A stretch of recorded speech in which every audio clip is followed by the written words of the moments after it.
루카가 전한 거룩한 복음입니다. 주님 영광 받으소서. 티비레우스 황제의 치세 제15년 본시오 빌라도가 유다 총독으로, 헤로데가 갈릴레아의 영주로, 그의 동생 필리포스가 이투레아와 트라코니투스 지방의 영주로, 리사니아스가 아빌레네의 영주로 있을 때, 또 한나스와 카야파가 대사대로 있을 때, 하나님의 말씀이 광야에 있는 즈카리아의 아들 요한에게 내렸다. 그리하여 요한은 요르단 부근의 모든 지방을 다니며 죄의 용서를 위한 회개의 세례를 선포하였다. 이는 이사야 예언자가 선포한 말씀의 책에 기록된 그대로이다. 광야에서 외치는 이의 소리, 너희는 주님의 길을 마련하여라. 그분의 길을 곧게 내어라. 골짜기는 모두 메워지고 산과 언덕은 모두 낮아져라. 굽은 곧아지고 거친 길은 평탄하게 되어라. 그리하여 모든 사람이 하나님의 구원을 보리라. 주님의 말씀입니다. 그리스도님 참여합니다. 앉으십시오.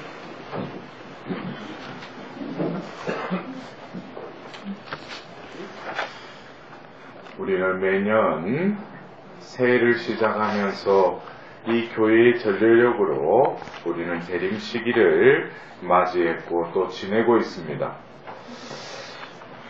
우리가 기다리는 이 대림의 의미는 2000년 전에 예수님께서 이 세상에 분명히 오셨죠?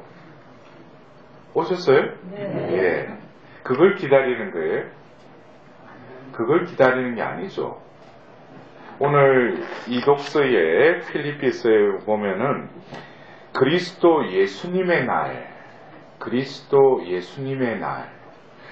예수님께서 첫 번째 오셔서는 결국 그분을 메시아라고 이 세상이 알아보지도 못했고 받아들이지 못했다고 요한복음 1장 9절에 참 빛이 왔는데 그분을 알아보지도 못하고 또 받아들이지도 못했다고 말하고 있어요. 그리고 결국 첫 번째 오셔서 예수님께서는 우리를 구원하기 위해서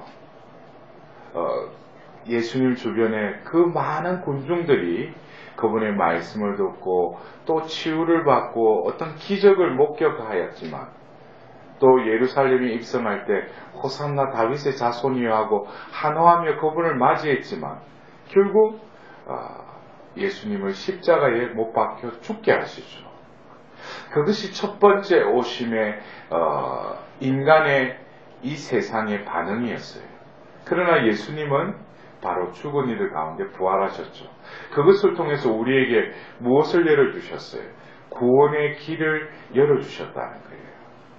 구원의 길. 오늘 우리는 다시금 이 그리스도 예수님의 날을 준비하게끔, 그렇다면 왜 우리가 매년 이 대림 시기를 통해서 예수님을 또 우리가 오시기를 기다려야 되고 또 예수님을 왜 우리가 모셔야 되는가? 그것은 오늘 복음에 나오는 세례자 요한이 너희는 주님의 길을 마련하여라, 그분의 길을 곧게 내어라 하니까 이것을 자칫 내가 어떻게든지 대림 시기에 주님의 길을 마련하고 곧게 내어라라는 주체라고 생각할 수도 있어요. 그러나 첫 번째 오심에는 아직까지 예수님이 이 땅에 안 오셨기 때문에 그렇게도 해석할 수 있어요.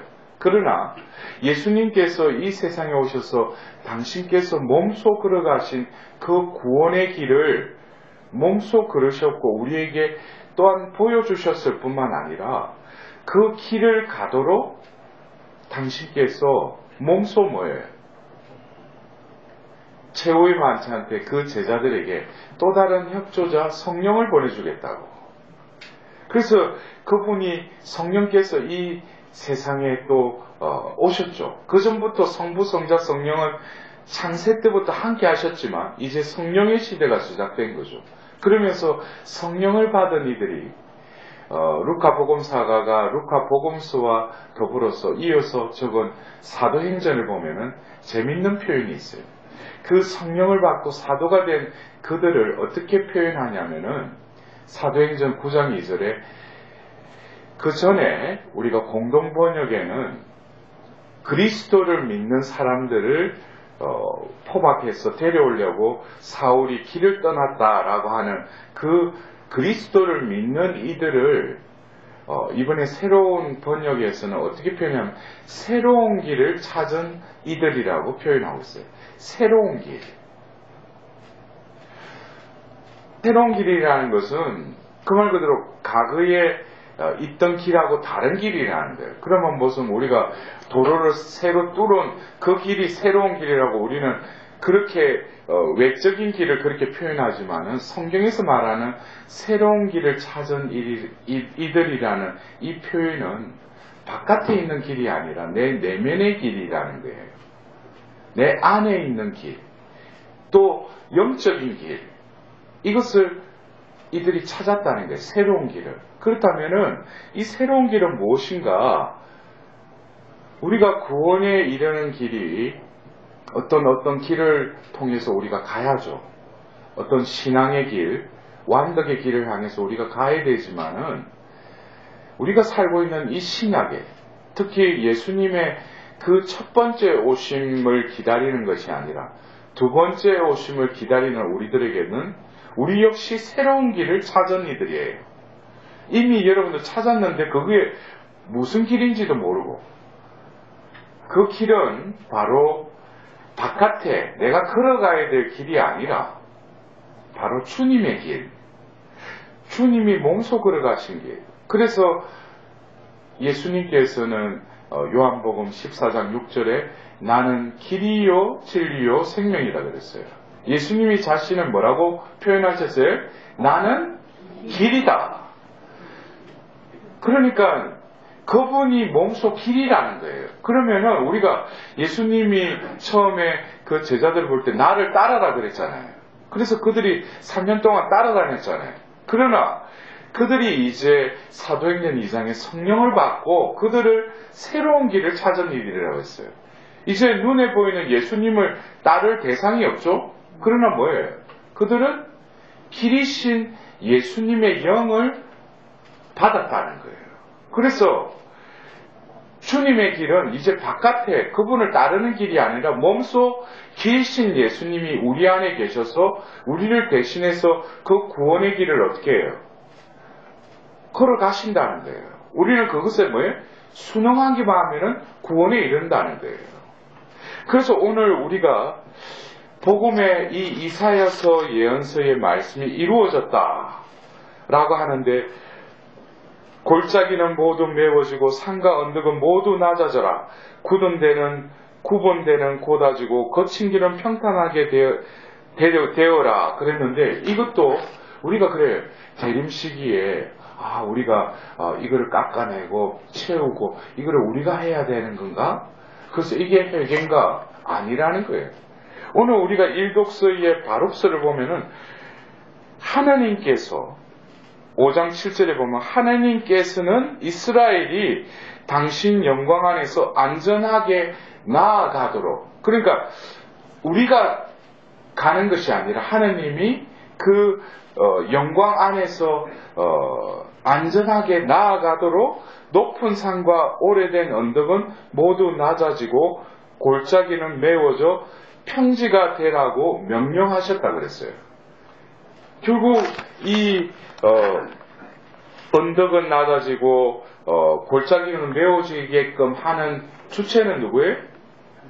하나님이 그렇게 하시겠다는 거예요.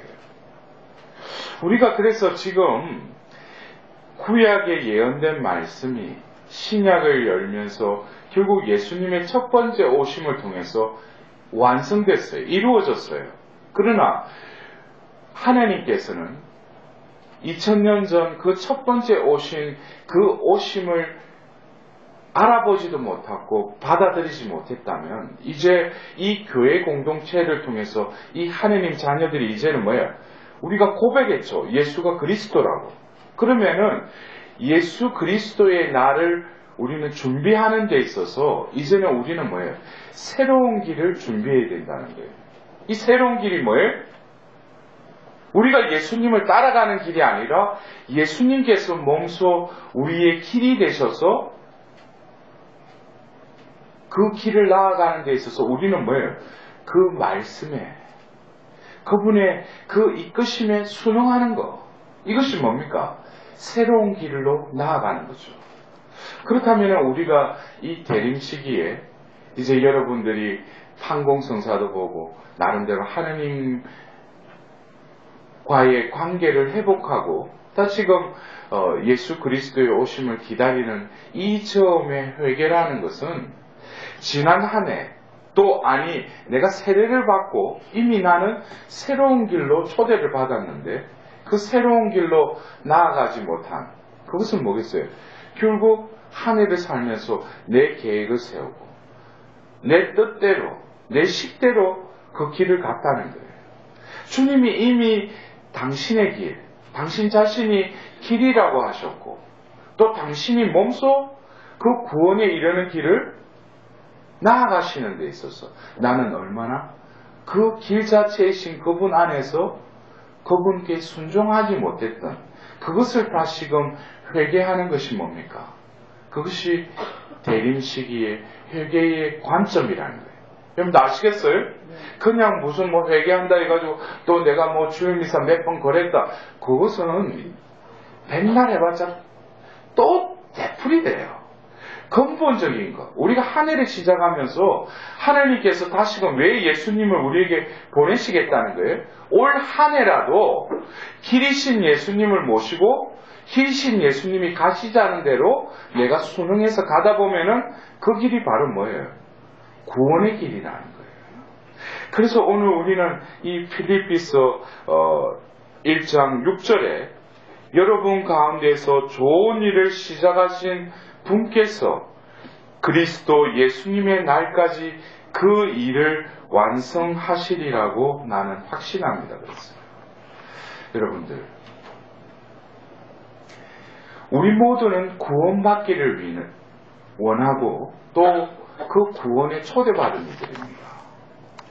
하나님의 그 자비하심이 진정으로 이 대림 시기를 통해서 하나님의 자녀들이 다시 거듭 태어나서 그분을 온전히 모실 수 있는 이 성탄 시기를 맞이할 수 있도록 이제 제대 앞에 밝혀진 또 하나의 초가 서서히 어둠을 더 밝히듯이 우리의 영혼의 그 상태도 어둠에서 벗어나서 빛이신 그분이 우리의 그 마음을 우리의 존재를 빛의 존재로 변화시킬 수 있다는 희망을 가지고 우리 또 대림 시기를 또 굳세게 또 희망차게 지내도록 합시다.